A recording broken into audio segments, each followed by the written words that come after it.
My name is Shamil Dobbs, and I serve as the Chief Executive Officer for MCR.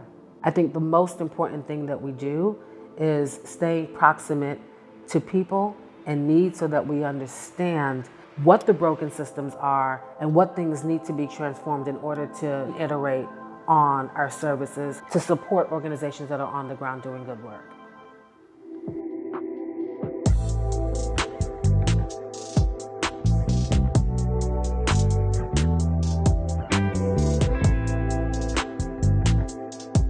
My name is Heather Nugent, and I'm the Director of the Systems Transformation Department at MCR. Systems Transformation is MCR's core mission that focuses on the thoughts, attitudes, and behaviors that drive inequity in the nonprofit ecosystem in Southeast Michigan and beyond. It starts with care. We care about the projects that people are working on. We care about the journey that they're on. As a 25-year-old organization, MCR has been really proximate to the community, and we work really closely, often over long periods of time, with community organizations, which allows us to sort of evaluate, like, where are their roadblocks? What do they need? There are very few organizations that are positioned to not only serve those needs, but quite frankly, very few organizations that even have conversations to know who those organizations are. So Willie Bell, Family Assistance for Renaissance Men. I'm the founder and CEO. Willie Bell is the type of leader that is completely actualized in his whole self is part of this. There's not a time when Willie Bell is Willie Bell, the executive director, and Willie Bell, the father. So it's a program designed to help fathers get back on track with their children. He is the type of leader that you can see it really starts a real movement for people, and I think that's what Farm is becoming, has become. When men graduate the program, what the community then transforms into is more men being there for their children, and more mothers have the support they need because they have a partner, whether in the house or outside the house. They have a contributing partner.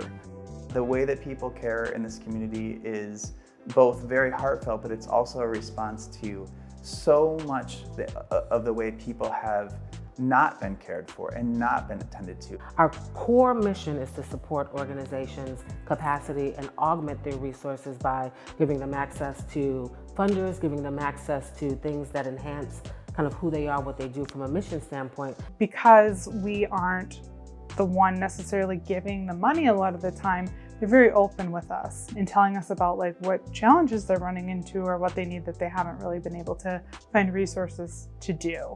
One of the things that's not so unique to us, that's also challenging for a lot of the other organizations, would be sustainability. Knowing that the organization can survive without me being there. Founders and organizational leaders like myself, they realize that there's burnout. They realize that they need a break. They need to be able to remove themselves from everything that's pressurizing them to recharge. And I've had to turn that down because I'm not in a position to take that kind of time. How do we take sort of these sound bites of need and figure out how to do something with it? We might co-design what that future looks like, and that really changes the system because the community is designing the solution and the grant program rather than the philanthropist who's not in the community. We come in and listen and build things out of that space of listening and understanding and asking questions and being the human beings that we are in that space. Burnout is a real thing. I used to hear about burnout all the time when I was younger even. And I never burn out. I'm too strong to burn out. But then you get into this. The Rest and Liberation Initiative is an opportunity to recognize that we're tired. The Rest and Liberation Initiative is a report that consolidates research on sort of nonprofit burnout for leaders of color. This particular initiative is two-pronged.